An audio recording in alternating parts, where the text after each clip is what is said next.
Bismillahirrahmanirrahim. Assalamualaikum warahmatullahi wabarakatuh. Innal hamdalillah nahmaduhu wa nasta'inuhu wa nastaghfiruh wa na'udzu billahi min shururi anfusina wa min sayyiati a'malina. May yahdihillahu fala mudilla lahu wa may yudlil fala hadiya lahu.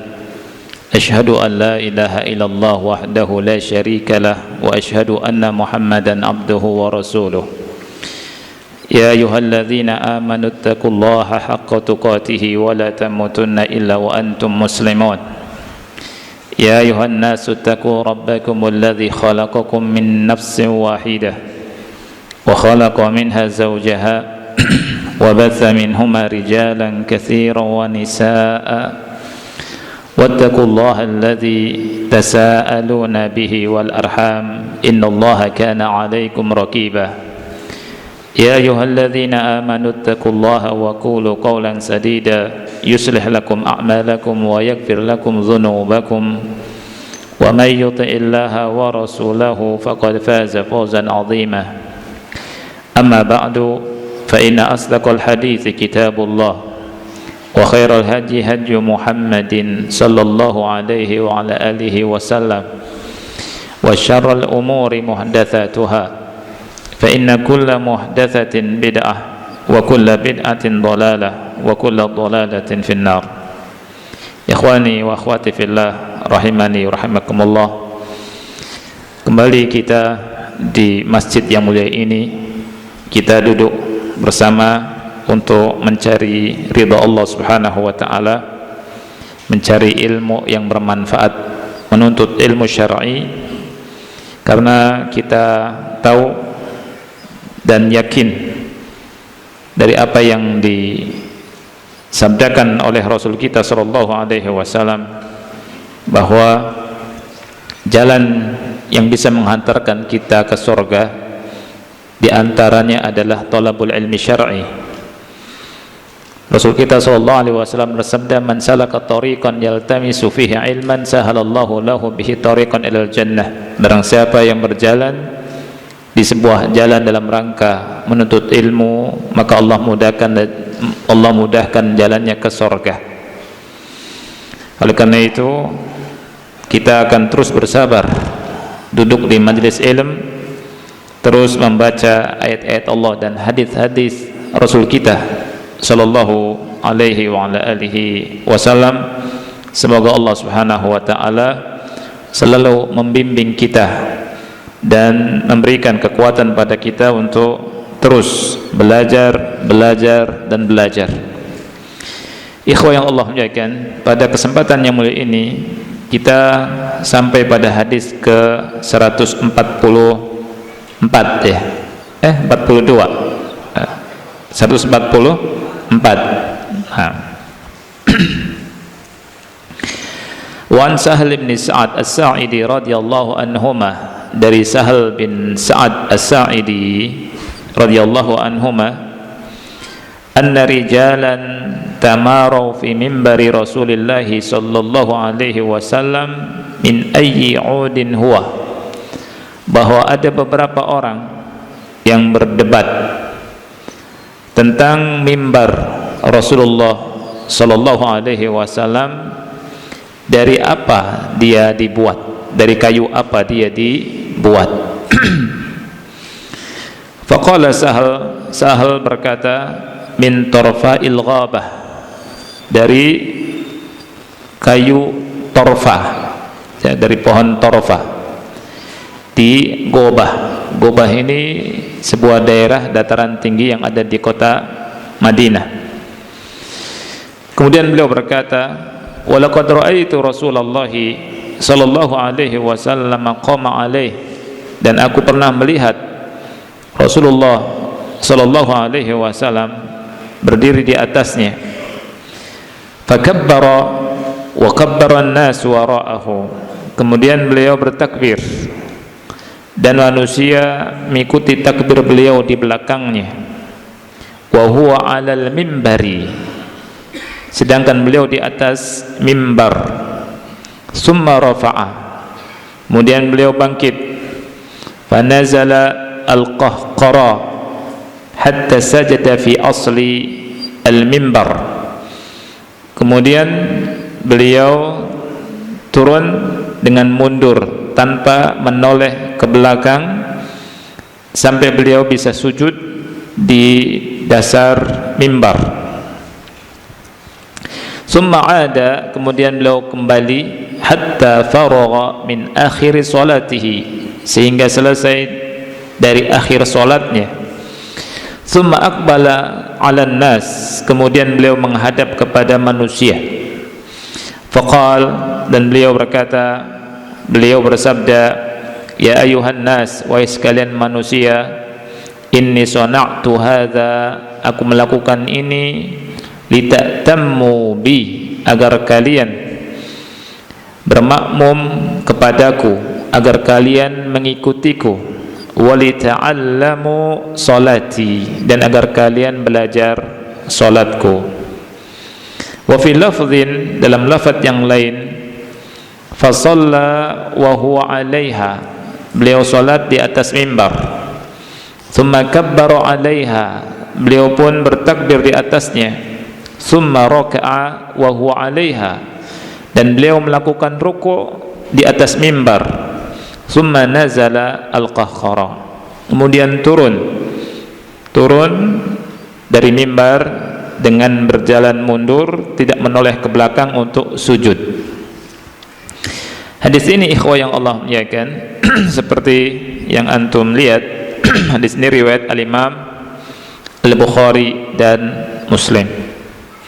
Di hadis ini sahabat Nabi sallallahu alaihi wasallam yang bernama Sahal bin Sa'ad As-Sa'idi radhiyallahu anhuma menceritakan kepada kita bahwa ada beberapa orang laki-laki berbicara tentang mimbarnya Rasulullah sallallahu alaihi wasallam.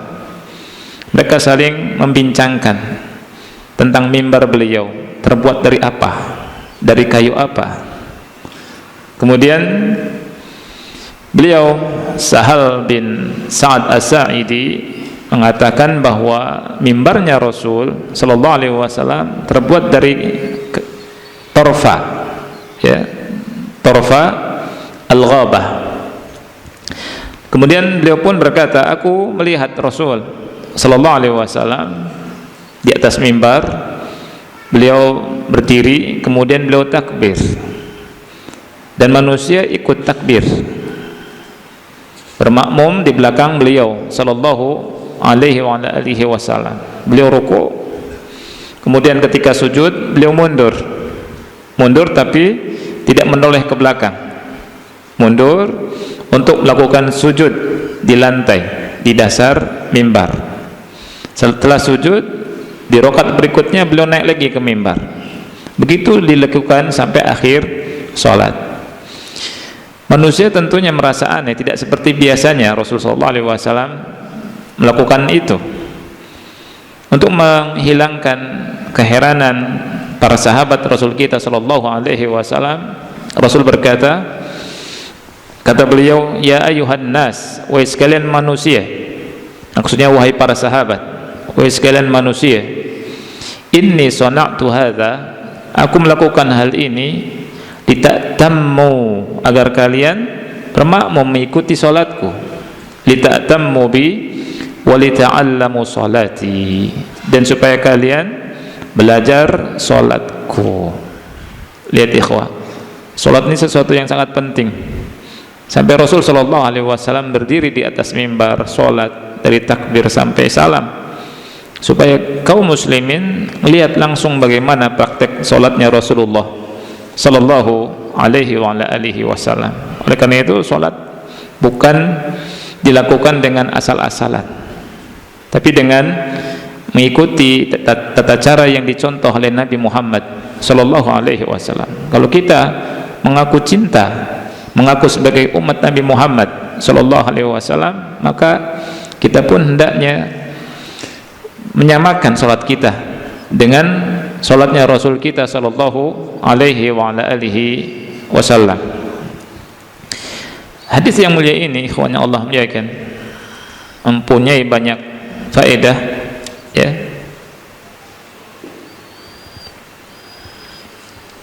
Faedah yang pertama, jawazu ittikhadhi al-mimbar, bolehnya menggunakan mimbar,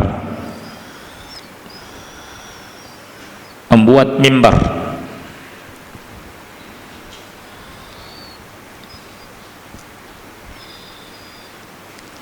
Jadi membuat mimbar, ya, memasukkan mimbar ke masjid dan menjadikan mimbar di samping kanan mihrab, ya.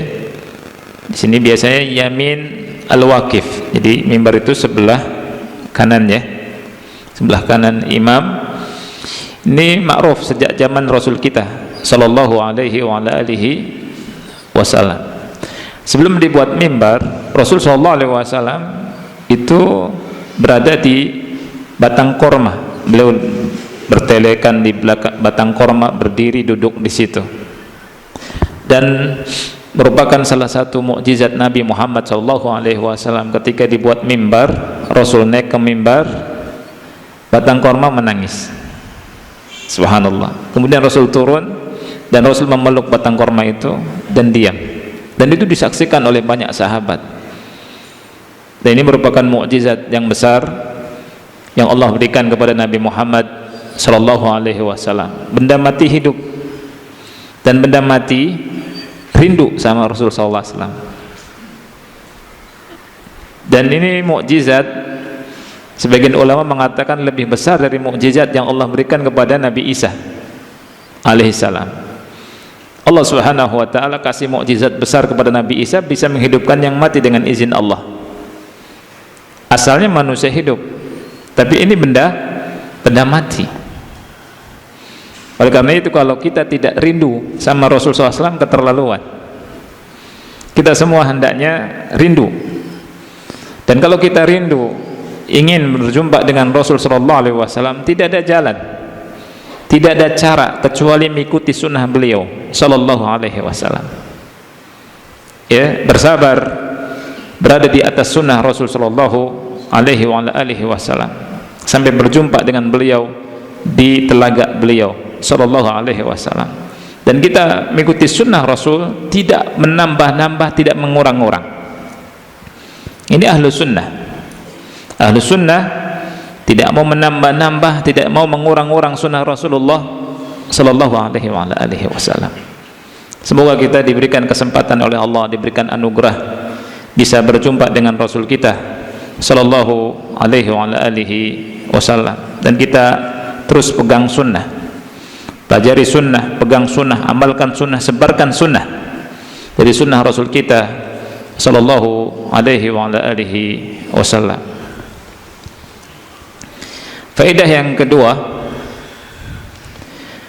jawazul harakah al-yasirati min ajli mura'atil ma'mumin. Jadi bolehnya melakukan gerakan yang ringan karena memperhatikan makmum. Jadi dari hadis ini kita mendapatkan pelajaran fikih bahwa bergerak dalam sholat itu boleh ketika ada hajat, ya.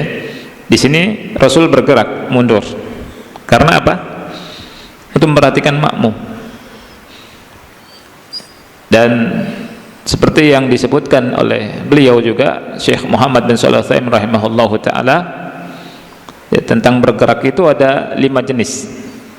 Ada yang wajib, ada yang sunnah, ada yang mubah, ada yang makruh, dan ada yang haram.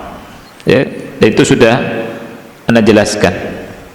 Oleh karena itu, yang mengatakan tidak boleh bergerak lebih dari 3 kali, ini tidak ada dasarnya. Harus diperinci kenapa, ya.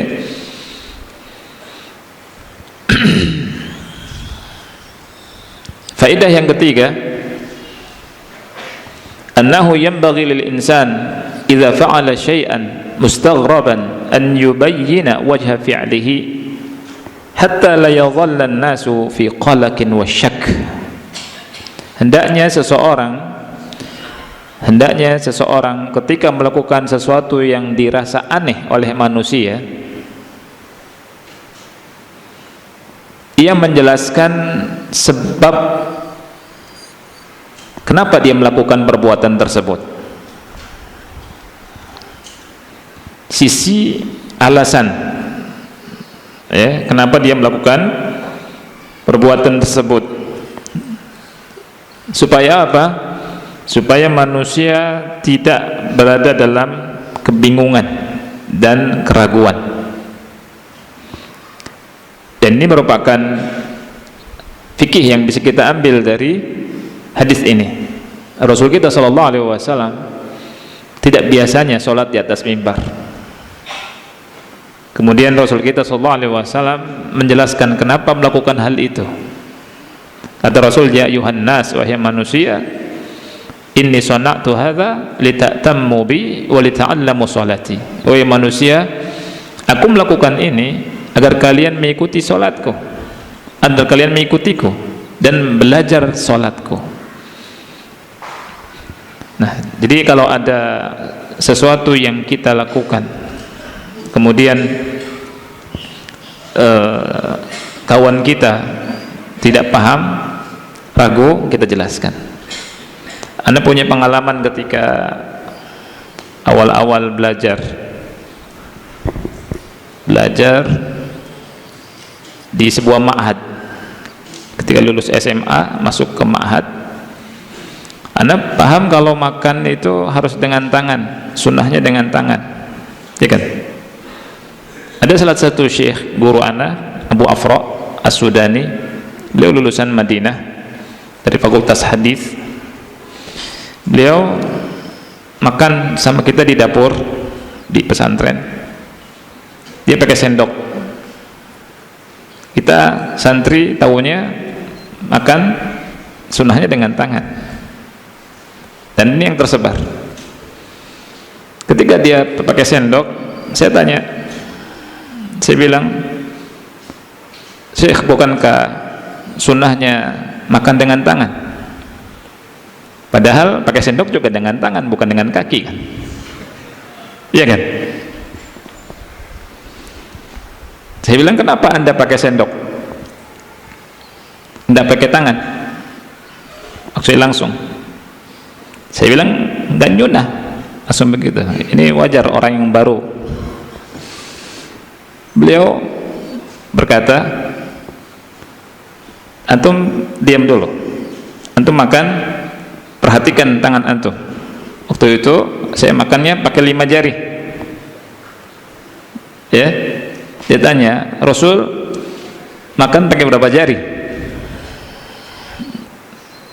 Dalam hadis 3 jari. Makan korma, ya kan? Antum pakai berapa jari? 5 jari. Dia bilang, sunnah enggak? Enggak nyunah. Terus 3 jari. Tayyib. Kemudian syekhnya, beliau megang sendoknya seperti ini. Ini berapa jari? Dia bilang, ana makan pakai berapa jari? 3 jari. Terus kata beliau, Syekh Albani rahimahullah berkata, makan dengan sendok dengan 3 jari seperti ini aqrab ila sunnah, lebih dekat kepada sunnah. Nah itu. Jadi beliau jelaskan, karena kita aneh kan, asing. Nah seperti itu ikhwah. Jadi yang mengatakan makan dengan sendok nggak nyunah, justru yang pakai tangan yang begini nggak nyunah. Tapi kalau pakai sayur gimana akhi? Ini lebih parah lagi. Sayur asem gimana? Atau sayur apa? Bubur. Atau makan bubur gimana? Bisa nggak? Dengan sendok 3 jari nyunah akhi. Ini nyunah. Ini banyak kesalahan di antara kita yang menganggap yang pakai sendok itu nggak nyunah. Katanya harus pakai tangan. Yang pakai sendok pakai kaki atau pakai tangan? Nah, jadi faedah yang ketiga dari hadis yang mulia ini, apabila seseorang melakukan perbuatan yang asing, dianggap asing, hendaknya jelaskan kepada manusia agar manusia tidak berada dalam kebimbangan, kebingungan, syak, apalagi yang berkaitan dengan harga diri. Rasul kita sallallahu alaihi wasallam ketika i'tikaf dikunjungi oleh salah satu istri beliau sallallahu alaihi wasallam yang bernama Safiyah bintu Huyai, bicara. Dan ini menunjukkan kalau laki-laki i'tikaf di masjid kemudian datang istri antum, boleh ngobrol bicara seperlunya. Ketika Safiyah pulang diantar sama Rasul sallallahu alaihi wasallam, kemudian ada dua orang laki-laki, para sahabat bergegas laki-laki itu. Kemudian kata Rasul SAW, ala rislikuma, ala rislikuma. Apa arti ala rislikuma? Pelahan. Kata Rasul, innaha Safiyah, dia Safiyah, ya, sesungguhnya dia adalah Safiyah. Tentunya antum tahu sahabat hatinya bersih tidak? Bersih, dan jauh sekali dari menuduh Rasul SAW dengan tuduhan yang tidak benar, menuduh Rasul dengan perempuan lain. Tetapi Rasul SAW menjelaskan, ini Safiyah, ini istriku, bukan perempuan lain, ya. Kemudian Rasul SAW berkata, syaitan itu masuk di pembuluh darahnya manusia. Nah itu. Jadi Rasul menjelaskan kepada sahabat, jangan seperti sebagian orang yang mengatakan, sudah nggak usah dijelaskan, Allah Maha tahu. Ya tidak, ada sebagian kita seperti itu. Ini keliru juga. Antum jelaskan, setelah itu dia percaya nggak percaya, ya sudah. Ya tidak. Ada di antara kita, ikhwanya Allah muliakan, antum mengaji pakai jenggot, masya Allah, multazim, mustaqim maksudnya. Kemudian ada saudara antum, mungkin ponakan, belum pakai jilbab, ya, dan seterusnya, minta diantar sama antum, nggak ada yang bisa nganter, nggak ada mobil, pakai motor, ya, jenggotan, belakangnya nggak pakai jilbab, bawa. Terus ketemu teman, wah ternyata nih sama cewek, ya, Abu Alif ternyata sama cewek, ngajinya di depan, ya enggak? Yang mana Abu Alif? Abu Alif jelasin, ini ponakan aneh, gitu. Ini ponakan. Kemudian dia nggak percaya, terserah, urusan Allah. Seperti itu. Nah, faedah yang keempat, ikhwan, ahamiyatul i'timami bil imam wal i'timamu bihi yakunu bimutaba'atihi tamaman. Pentingnya bermakmum atau mengikuti imam. Ahamiyatul i'timam, urgensi mengikuti imam. Dan mengikuti imam itu dengan mutaba'ah, ngikuti, tidak mendahului, tidak menyamai, dan tidak telat. Ini jadi ada berapa? Ada 4. Yang 3 salah, yang 1 benar. Jadi makmum itu harus mutaba'ah, takbir, ruku, sujud, begitu sampai salam. Tidak mendahului, ini salah. Misalkan imam belum sujud, dah sujud duluan. Tidak menyamai bareng-bareng, ini namanya bukan makmum, ya. Tidak juga berlama-lama sampai terlambat. Di antara kekeliruan yang sering kita lihat, ikhwan yang Allah muliakan, sebagian jamaah, sebagian kaum muslimin karena nggak paham tentang fikih ini, imam duduk tasyahud, ini kebanyakan di sujud terakhir, ya, imam duduk untuk tasyahud akhir, Allahu Akbar, kemudian at-tahiyatu lillah, dan seterusnya. Ada sebagian jamaah makmum masih sujud, ya, entah keyakinannya apa, saya nggak paham, ya. Apakah keyakinannya di sujud terakhir itu lebih utama? Ya, lama sujudnya. Ini keliru. Ini menyelisih sunnah Rasulullah sallallahu alaihi wasallam. Antum berdoa nanti kalau sholat sendirian, sujud lama. Dan sujud bukan hanya di terakhir saja memperlama sujud itu. Ya, bukan hanya di sujud terakhir. Ini keliru. Harusnya imam duduk, salam. Tadi yang bagus makmum itu mutaba'ah, bukan mendahului, bukan menyamai, bukan juga terlambat. Ya. Faedah yang ke-5,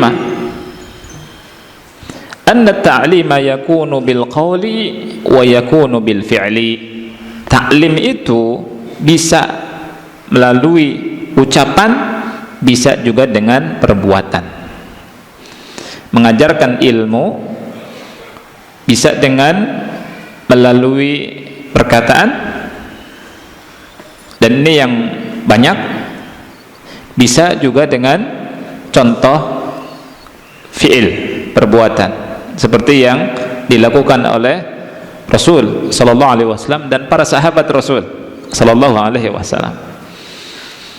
Ketika wudu, Utsman bin Affan mencontohkan gimana cara wudunya Rasulullah sallallahu alaihi wasallam di kitab Thaharah yang awal-awal kita bahas, ya. Dan di sini Rasul kita sallallahu alaihi wasallam salat di atas mimbar, langsung praktek. Ya, kenapa? Hadza ta'limun bil fi'li. Ya. Jadi taklim ini taklim dengan apa? Dengan fi'il, dengan perbuatan.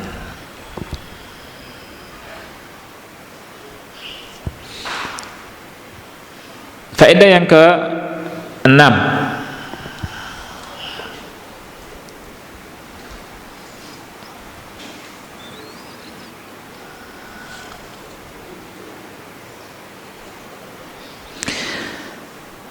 jadi ada mas'uliyah yang besar. Mas'uliyah itu tanggung jawab, ya. Jadi faedah yang ke-6 ini mas'uliyah kabirah ala talibil ilm. Jadi tanggung jawab yang besar yang dipikul di atas pundaknya penuntut ilmu, ala talibil ilm, fil ityani bil ibadati alal wajhil akmal, untuk melakukan ibadah secara sempurna, sesempurna mungkin. Karena talibul ilmi diikuti oleh manusia, ya. Talibul ilmi diikuti manusia.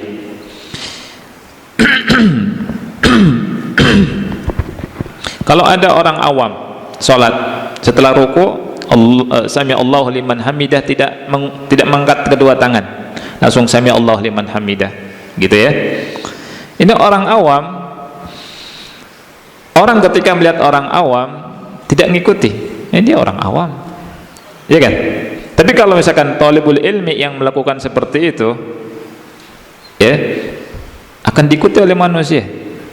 Ketika talibul ilmi menyepelekan, walaupun ini sunnah, akan diikuti oleh manusia. Maka ketika jadi talib ilmi, jadi dai, jadi ustadz, siap untuk dicontoh baik dan buruknya, dan diperbincangkan nantinya, ya. Karena talib ilmi, orang tahu dia belajar agama, gitu, ya. Nggak boleh kita kalau jadi talibul ilmi, ya, malas-malasan mempraktekkan sunnah-sunnah Rasul kita sallallahu alaihi wasallam. Nanti akan dicontoh sama orang, dicontoh sama manusia yang belajar agama saja seperti itu, gimana kita, gitu. Masa thalibul ilmi bangunnya jam 6? Gimana ceritanya? Gak sholat subuh di masjid? La haula wa la quwata illa billah.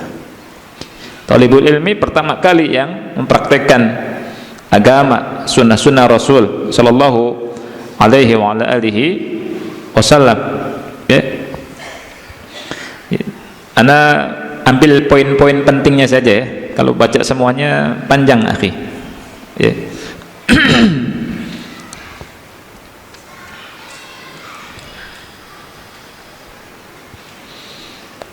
Anda kira langsung masuk ke faedah ke hadis yang ke 143 ya. 45. 145. Soalnya berbeda sama yang di saya. Di sini 144, dan 145. An Abi Hurairah radhiyallahu anhu, dari Abu Hurairah, semoga Allah meridhai beliau, anna Rasulullah sallallahu alaihi wasallam qaal, bahwasanya Rasulullah sallallahu alaihi wasallam bersabda, man iktasala yaumal jumu'ati, barang siapa yang mandi di hari Jumat, dan tentunya enggak harus mandi janabah ya. Di situ terjemahannya kalau nggak salah ada mandi junub, ya kan? Ya, mandi Jumat itu tidak harus mandi junub, karena ghuslu, mandi hari Jumat wajib, itu bukan mandi junub, kecuali bertepatan dengan junub, maka mandi junub sekalian mandi Jumat. Tapi kalau tidak bertepatan dengan mandi junub, tidak mandi junub, atau di situ disebut seperti junub gitu ya, Anda lupa lagi. Hah? Sebagaimana halnya. Oh, taib. Man iktasala yaumal jumu'ati, barang siapa yang mandi di hari Jumat, summa raha, ya mandinya semuanya ya, mandi bersih-bersih, karena untuk sholat apa? Jumat. Summa raha fis sa'atil ula, kemudian dia bergegas berangkat menuju ke masjid di waktu pertama, di saat pertama ya. Sa'ah bahasa Arab, bahasa Indonesianya apa? Sa'ah itu bisa diartikan jam, bisa diartikan waktu ya, saat bisa. Tapi kalau di sini tidak tepat diartikan jam. Di sini tidak tepat diartikan dengan jam. Ya, nanti Anda jelaskan kenapanya. Barang siapa yang mandi Jumat, kemudian dia berangkat pergi ke masjid di saat pertama, di waktu pertama, as-sa'atil ula, faka'annama qarraba badanah, seakan-akan dia berkorban dengan unta. Wa man raha fis sa'ati tsaniyah, dan barang siapa yang pergi ke masjid, mendatangi masjid di saat yang kedua, faka'annama qarraba baqarah, seakan-akan dia mengorbankan sapi. Wa man raha fi sa'ati tsalitsa faka'annama qarraba kabshan aqran, dan barang siapa yang mendatangi masjid di saat yang ketiga, maka seakan-akan atau seolah-olah ia mempersembahkan domba jantan bertanduk.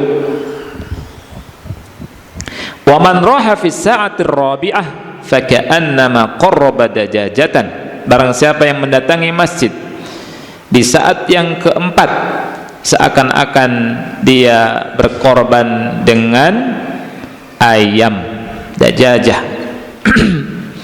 Wa man raha fi sa'atil khamisah, barang siapa yang mendatangi masjid di saat yang kelima, faka'annama qarraba bayudah, seakan-akan ia berkorban dengan mempersembahkan telur.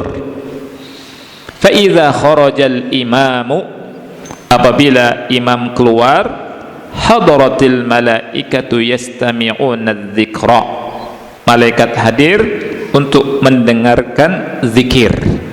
Zikir yang dimaksud di sini adalah khutbah, ya, mendengarkan apa? Khutbah. Di situ terjemahannya apa? Khutbah. Nah,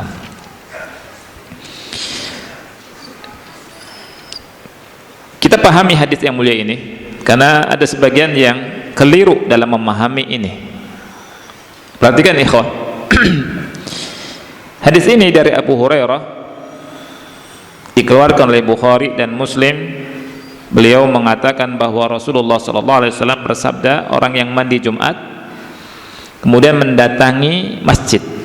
Di sini disebutkan ada 5 waktu: as-sa'ah al-ula, as-tsaniyah, as-tsalitsah, ar-rabi'ah, al-khamisah. Waktu pertama, waktu kedua, ketiga, keempat, dan kelima. Yang pertama seakan-akan berkorban dengan unta, yang kedua sapi, ketiga domba, keempat ayam, kelima telur. Berarti lebih bagus yang mana? Pertama apa yang terakhir? Tentu jawabannya karena berkorban dengan unta. Pertanyaannya, apa yang dimaksud dengan sa'ah? Sa'ah, ya, dimulainya kapan? Ini penting, ya. Kenapa? Taib. Ukurannya soft? Lah, bukan. Taib. Bukan ukurannya soft, bukan ukurannya yang datang duluan, bukan. Karena ada di sebagian masjid setengah 12 masih kosong. Karena pernah akhi khutbah Jumat masuk, ya, mana jamaahnya? Pas adzan baru pada datang. Itu. Ini sa'ah khamisah. Baik, ngitungnya gimana? Ya, ngitungnya dari terbit matahari. Perhatikan ya ikhwan, menghitung waktu-waktu ini dari terbit matahari. Anda bacakan perkataan Syekh Muhammad bin Shalih Al-Utsaimin. Fa in qila mas-sa'atul ula, apabila ditanya apa yang dimaksud dengan sa'ah yang pertama, ya, hal hiya min tulu'il fajri am min tulu'i syams, apakah dihitung dari terbit fajar atau terbit matahari? Ya, beliau berkata al-ihtiyatu, al-ihtiyatu kehati-hatiannya, ngitungnya dari terbit fajar, terbit matahari, tulu'us syams, matahari terbit, itu waktu pertama. Itu, ya, karena sebelum matahari terbit masih waktu sholat subuh. Nah, itu ngitungnya begini, cara ngitungnya. Kalau zuhur kalau Jumat misalkan, Jumat jam 11 terbit matahari jam 6, berapa jam tuh? Berapa jam? 7, 8, 9, 10, 11. Berapa jam? 5 jam. Berarti dibagi 5. Waktu pertama jam 6 sampai jam 7. Waktu kedua jam 7 sampai jam 8. Waktu ketiga jam 8 sampai jam 9. Keempat jam 9 sampai jam 10. Kelima jam 10 sampai jam 11. Itu ngitungnya yang tepat. Bukan orang yang datang duluan ke masjid. Bukan, ya, iya. Banyak yang salah paham, iya kan? Alhamdulillah dapat ilmu. Kenapa? Dapat telur antum.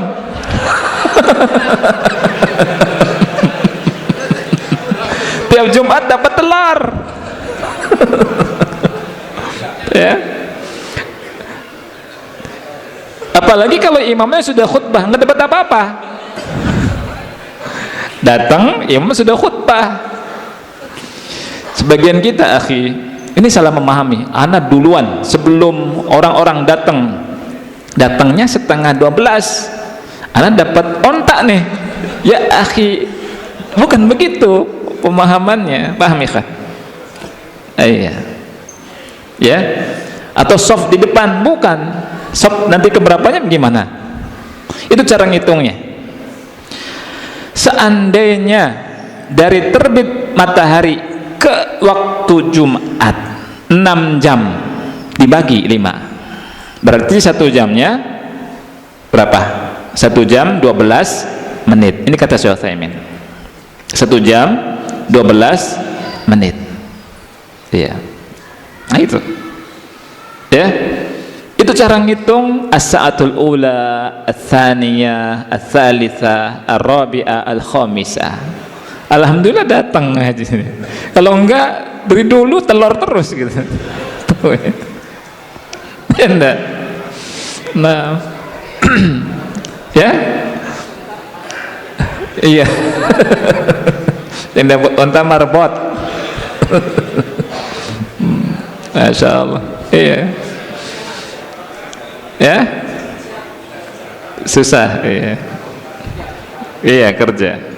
Kalau di Saudi antum umroh bisa, ya kan? Ikhwah sebelum mandi pagi-pagi langsung ke Mekah, ke Masjidil Haram, Masjid Nabawi, ya kan? Itu bisa dapat onta itu, atau bisa dapat kambing misalnya. Nah, kebanyakan kita di sini telur ceplok, ya, mata sapi berarti, Pak. Nah,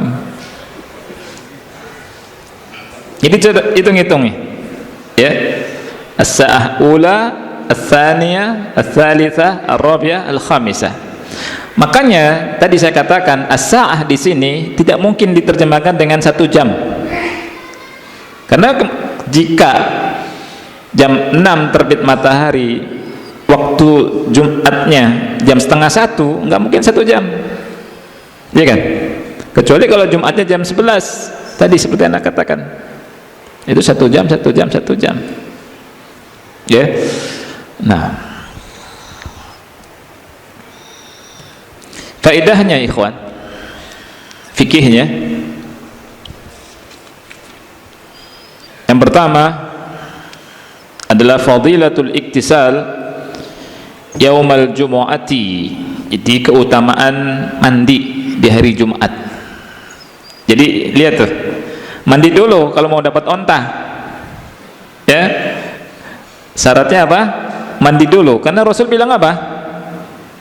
Man iktasala, syarat sini, syarat man iktasala, barang siapa yang mandi yaumul jumu'ah, mandi. Jadi sebelum masuk masjid mandi, akhi. Antum kalau mau korban telur mandi.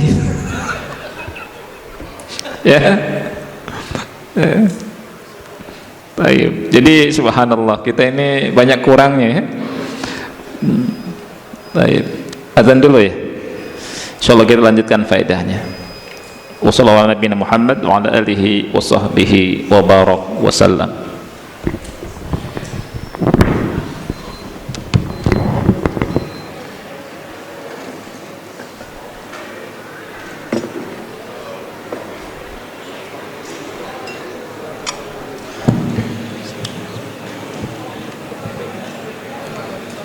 Allahu Akbar, Allahu Akbar, Allahu Akbar, Allahu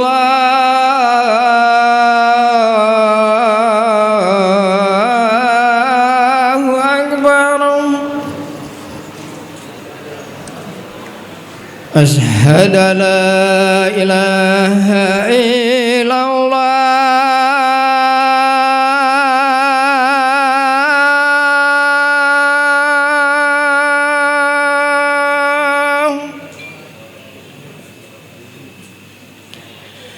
Asyhadu an la ilaha illallah.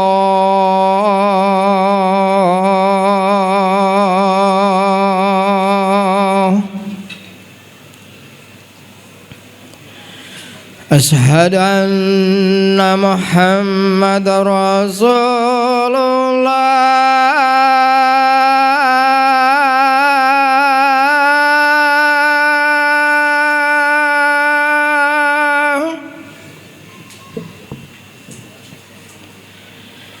Asyhadu anna Muhammadar Rasulullah.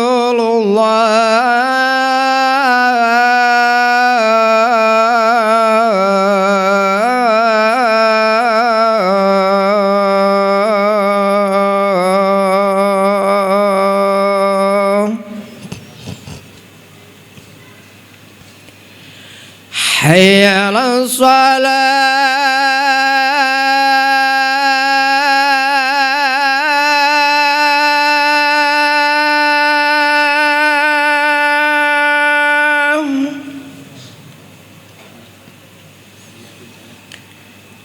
Hayya 'alas shalah.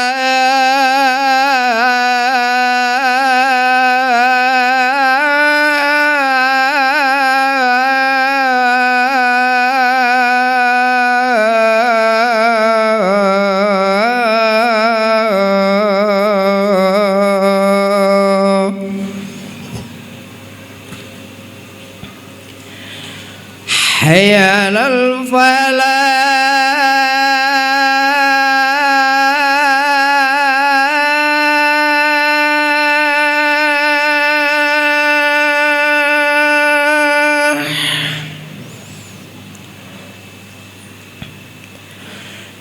Hayya 'alal falah.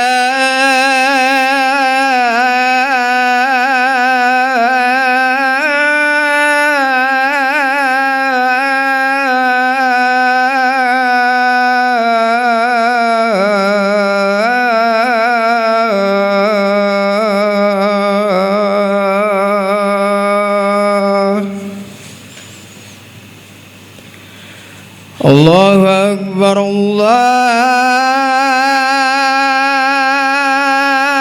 Akbar. La ilaha illallah.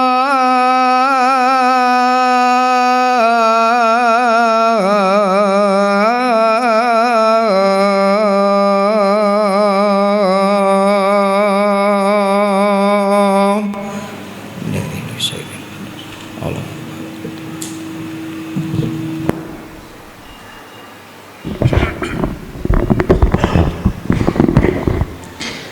Alhamdulillah, wassalatu wassalamu ala rasulillahi wa ala alihi wa ashabihi wa man wala wa la hawla wa la quwwata illa billahi, amma ba'd.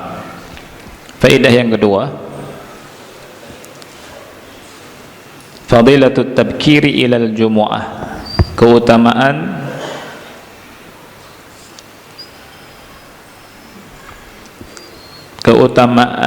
tabkir. Tabkir ini bergegas mendatangi Jumat di awal waktu. Tabkir ini mendatangi Jumat di awal waktu. Supaya apa? Mendapatkan pahala lebih besar. Faedah yang kedua, ketiga, Masya Allah, barakallahu fiik, Pak. Hadis ini menetapkan tentang sifat adilnya Allah. Hadis ini menetapkan tentang sifat adilnya Allah dalam memberikan balasan pahala. Makanya ada istilah apa? Al-jaza'u min jinsi al-amal.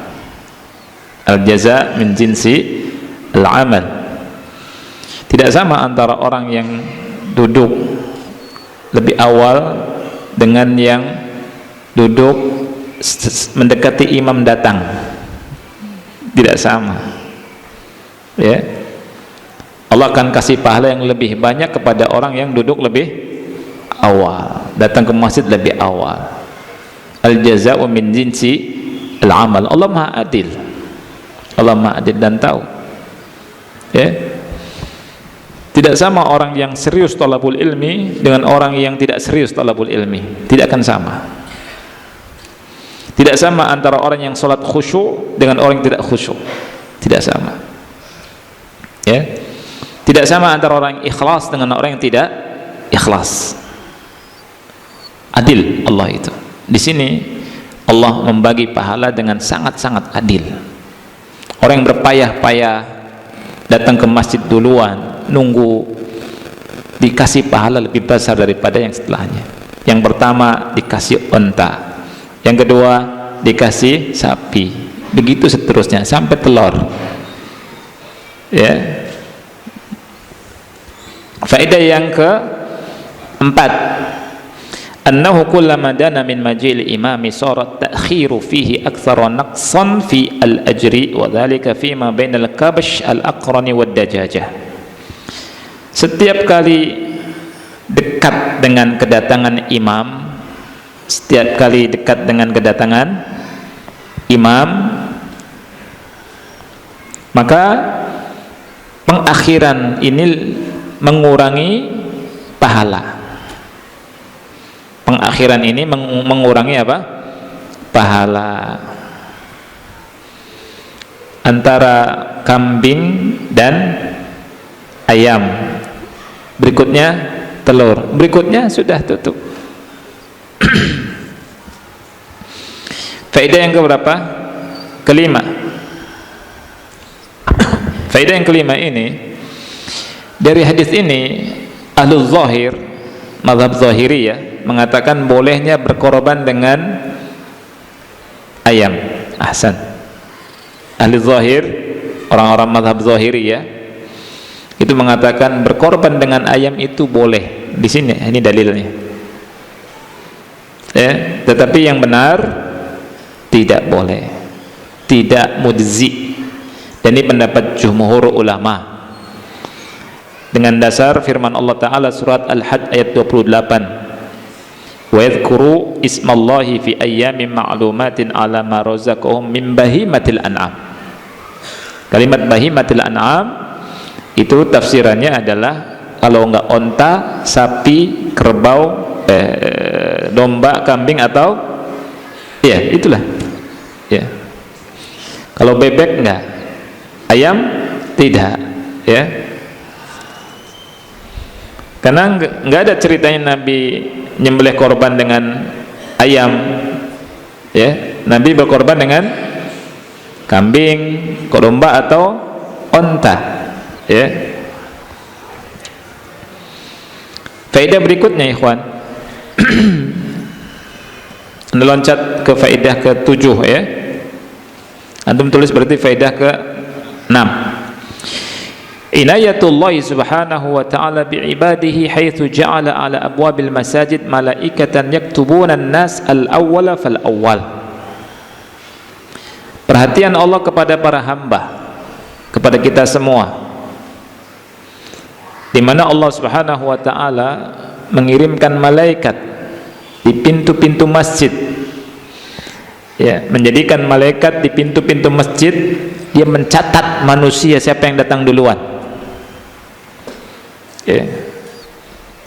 Jadi kalau misalkan kita ingin mendapatkan catatan amal yang berat di akhirat, ketika sholat Jumat datang duluan. Ya, lebih berat mana, onta sama ayam? Onta. Atau telur? Onta. Dan yang mencatat malaikat, mencatat amalan. Allah subhanahu wa ta'ala kirimkan malaikat utus di pintu-pintu masjid. Subhanallah. Ya. Dia tulis siapa yang datang duluan. Yaktubuna al-awwal fal-awwal. Faedah yang ke-7, annal malaikata tastami'ul khutbah. Malaikat itu mendengar khutbah. Malaikat mendengar khutbah. Ini yastami'una dzikr. Rasulullah SAW bersabda, فَإِذَا خَرَجَ الْإِمَامُ حَضَرَتِ الْمَلَائِكَةُ يَسْتَمِعُونَ الذِّكْرَ. Kalau imam keluar, malaikat hadir untuk mendengarkan khutbah, ditutup sudah, dengarkan khutbah. Makanya oleh karena itu khatib yang berkhutbah di hari Jumat hendaknya dia yakin dan tahu bahwa malaikat juga dengarkan. Ya, sayangnya sebagian khatib isinya tentang politik, tentang yang kurang penting. La haula wala quwata illa billah. Makanya penting bagi masjid atau antum ketika dijadikan pengurus masjid, ya, cari khatib-khatib yang bagus, yang ngerti ilmu, yang alim, yang ikhlas, nyampaikan Quran dan sunnah, bukan banyolan, ya, karena malaikat juga dengar. Malu kalau ngomong macam-macam ketika malaikat dengar.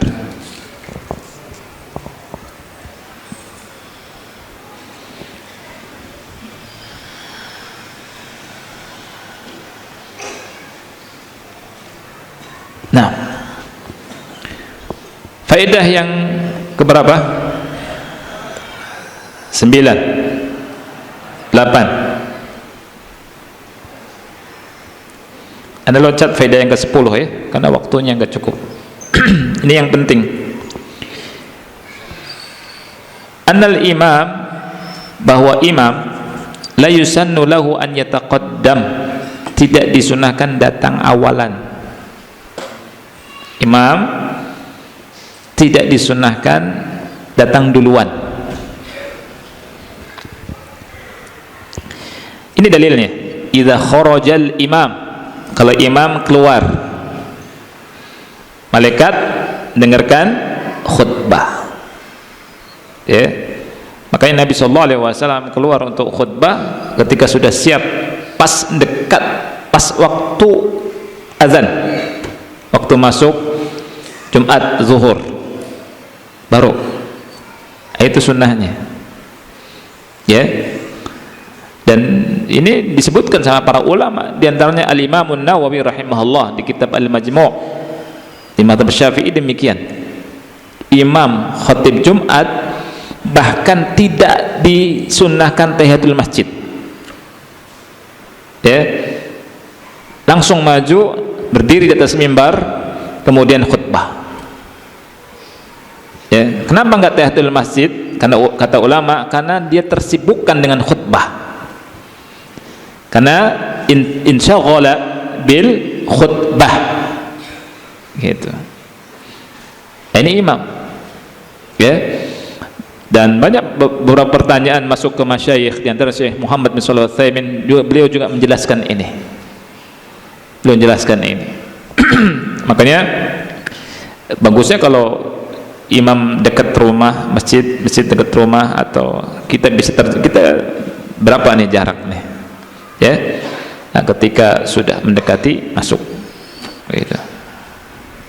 Karena setelah itu malaikat tutup, malaikat mendengarkan khutbah, ya, khutbah imam. Lihat, annal imam la yusannu lahu ayataqaddam, tidak disunnahkan datang duluan, dengan dasar fa idza kharajal imam, yakni kharaja ilan nas min babil masjid, keluar menemui manusia dari pintu masjid. Wa may yaf'aluhu ba'dul a'immah min at-taqaddumi ilal jum'ah thumma yajlisu fi safil awal, dan apa yang dilakukan oleh sebagian imam hari ini, dia datang duluan ke salat Jumat kemudian duduk di saf pertama, wa yatatawwa'u bima sya'allahu min salatin wa qiraah, kemudian dia melakukan sunnah salat dan baca Quran atau zikir. Fa idza jaa waqtu salati qam wa sallama 'alan nas, hadza laisa bisunnah. Kemudian ketika datang salat, imam tersebut bangkit berdiri untuk khutbah, kemudian mengucapkan salam kepada manusia, assalamualaikum warahmatullahi wabarakatuh, ya kan, gitu kan? Beliau berkata, hadza laisa bisunnah, ini tidak sesuai sunnah. Dan sedikit yang paham ini, ya. Makanya kalau misalkan ada tempat imam taruh di tempat imam dulu, duduk kalau misalnya datang duluan. Apalagi di masa sekarang kita khutbah di sebagian tempat yang macet, takutnya kalau nggak duluan macet, kalau belakangan bubar, datang udah selesai, assalamualaikum. Ya, jadi dilihat, diprediksi kapan datangnya macet, tidak diukur. Kalau datang duluan, antum masuk, yang jadi imam masuk ke ruangan khusus. Makanya bagus kalau ada masjid yang ada ruangan khususnya itu. Ketika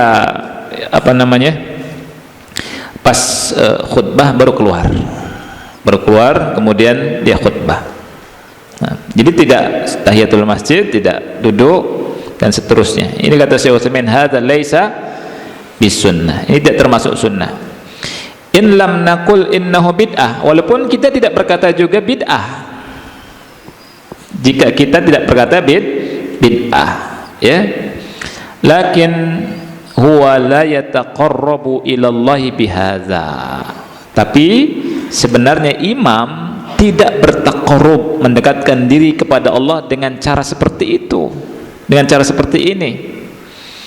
Bal yara anna hadza min babil jaiz, ya. Naqul al afdal laka an tabqa fi baitik. Ini untuk imam, nasihat Syekh Utsaimin kepada imam. Kami berkata, afdalnya anta tinggal di rumah dulu hatta ya'tiya waktu shalah, kemudian datang waktu salat, summa tahdur, kemudian hadir. Hakata dallatis sunnah, demikianlah yang ditunjuki oleh sunnah. Wa ma kana awfaqa lis sunnah fahuwa afdal, yang sesuai dengan sunnah maka lebih utama. Ini karena imam, bukan makmum, ya. Nah sekarang dibalik, imam duluan, makmum belakangan. Kebalik sekarang, ya. Zaman sekarang imam duluan, makmum kosong, azan pada baru datang tuh. Ya, apakah mereka mau jadi imam semua? Ya, sunnahnya dalam sholat Jumat itu imam belakangan, walaupun tidak sholat tahiyatul masjid, dan itu dibahas sama ulama. Hatta Imam Nawawi bahas di kitab Majmu'. Imam Nawawi bahas itu di Al-Majmu'. Ya, siapa yang nggak kenal Imam Nawawi?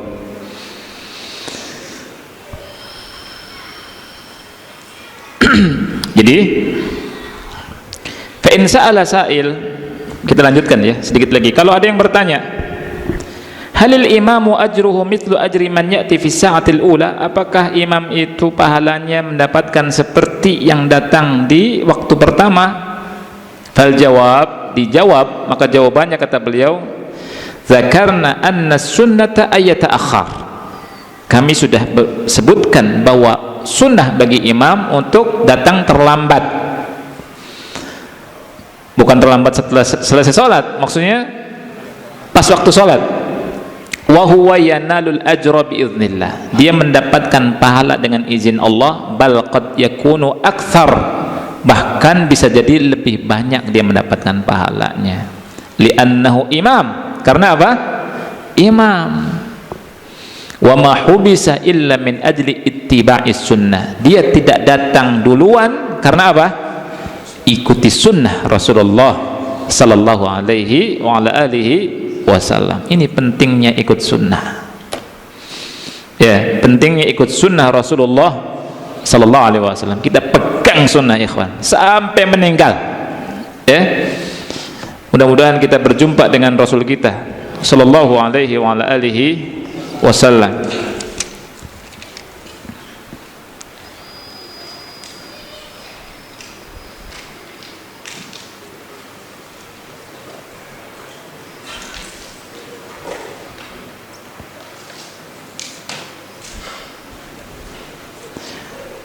Pak Ustadz bertanya, ketika seseorang bermakmum pada sholat subuh, si imam pada tahiyat akhir dengan posisi duduk tawarruk, namun ada sebagian makmum dengan posisi iftirash, apakah perbuatan di si makmum termasuk perbuatan yang menyelisih si imam? Mohon penjelasannya. Seandainya makmum tahu cara sholatnya imam, ya, dia tawarruk, ikuti tawarruk. Karena Rasulullah SAW bersabda, innama ju'ilal imamu liyutamma bihi, sesungguhnya imam dijadikan untuk diikuti. Tapi kalau tidak tahu, antum tidak menyelisih sunnah Rasul kita SAW. Dan kalaupun tahu, anda tidak berani mengatakan menyelisih sunnah Rasulullah SAW. Ya, tetapi bagusnya kita mengikuti imam. Ya, karena ada dasarnya. Kecuali kalau tidak ada dasarnya atau bid'ah, kita nggak boleh ngikuti.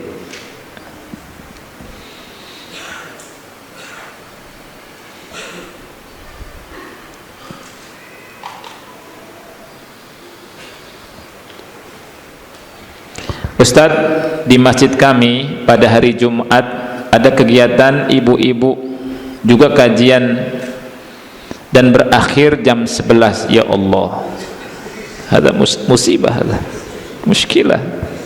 Ini karena nggak tahu sunnah. Ya, betul ada ulama yang membolehkan, tapi ada hadis yang tidak boleh kita bermajlis di hari Jumat di masjid karena ini.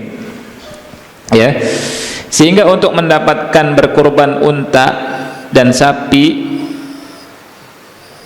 apa nih, nggak jelas ya, susah. Mohon penjelasan agar dapat berkurban sapi atau domba. Jazakallah khairan. Cari masjid yang lain,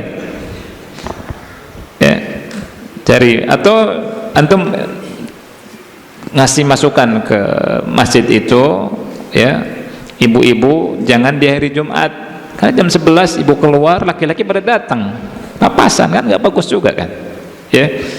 Mungkin dikasih tahu, atau kalau mau setelah Jumat, tapi setelah Jumat orang pada mau tidur istirahat, repot juga, ya. Anak pernah tinggal di dekat masjid yang ba'da zuhur ada kajian, nggak bisa tidur, ya. Ini musibah. Apalagi pas ngaji salah-salah ngajinya. Tapi kita harus sabar, ya, sabar.